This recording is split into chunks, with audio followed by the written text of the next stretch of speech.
네, 중국과 유럽연합 EU가 협상 개시 7년 만에 투자 협정 체결에 합의했습니다. 네, 유럽 기업들의 중국 시장 접근권이 전례 없이 확대될 것으로 전망되는 가운데 미국으로부터 지속적인 경제 압박을 받아오던 중국으로서도 탈출 기회를 잡게 됐습니다. 베이징 연결하겠습니다. 임광민 특파원 자세한 소식 전해주시죠.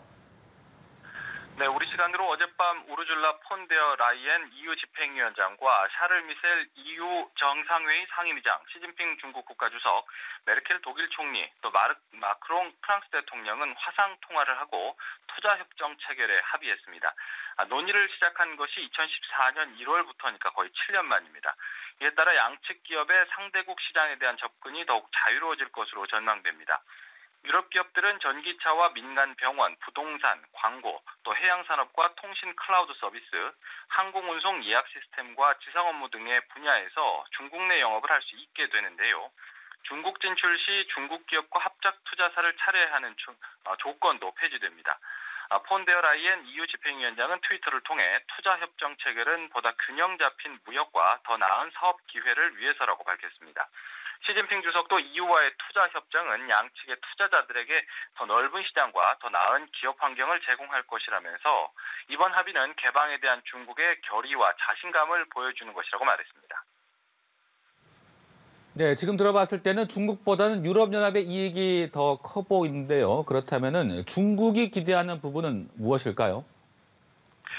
네, 이번 협정을 통해 유럽 기업들은 보다 쉽게 중국 시장에 접근할 수 있게 된 반면 유럽연합은 이미 높은 수준으로 개방이 돼 있기 때문에 말씀하신 대로 유럽의 이익이 더 크다고 볼 수 있습니다. 하지만 미국으로부터 경제 압박을 받아온 중국으로서는 이번 EU와의 투자협정 체결로 반전의 계기를 만들었다고 볼 수 있습니다. 지난 10월 스웨덴은 화웨이 등 중국 기업의 장비 사용을 금지하는 등 미국의 대중국 압박에 동참하는 모양새를 보여왔는데요. 세계적으로 고립되어 가던 중국으로서도 이번 협정을 통해 탈출 기회를 마련한 셈이 된 겁니다. 중국은 이미 미국의 대중국 압박을 피하고자 미국의 동맹인 한국, 일본까지 포함한 14개국과 영내 포괄적 경제 동반자 협정을 체결한 상황인데요. 포괄적, 점진적 환태평양 경제 동반자 협정 가입에 대한 관심도 내비치고 있습니다. 네, 그리고 중국 소식 하나 더 살펴보겠는데요. 최근 시진핑 주석의 건강 이상설이 흘러나왔었는데 전해주신 EU와의 투자 협정 체결에도 직접 참여한 걸 보면 사실이 아닐 가능성이 커 보이는데요. 네, 그렇습니다. 최근 반중 성향의 SNS에는 시 주석이 뇌혈관 질환으로 수술을 받는다는 게시물들이 올라왔는데요. 일부 게시물의 경우 향후 중국 공산당 내부의 권력 투쟁을 예상하는 것까지 더해졌습니다. 하지만 앞서 전해드린 대로 시 주석은 직접 화상 통화를 하며 EU와 투자 협정을 체결하는 등 공식 일정을 소화하고 있습니다. 중국 관영 매체들도 시 주석이 등장한 영상을 포함해 공식 일정을 평상시와 다름없이 보도하면서 건강 이상설을 일축했는데요.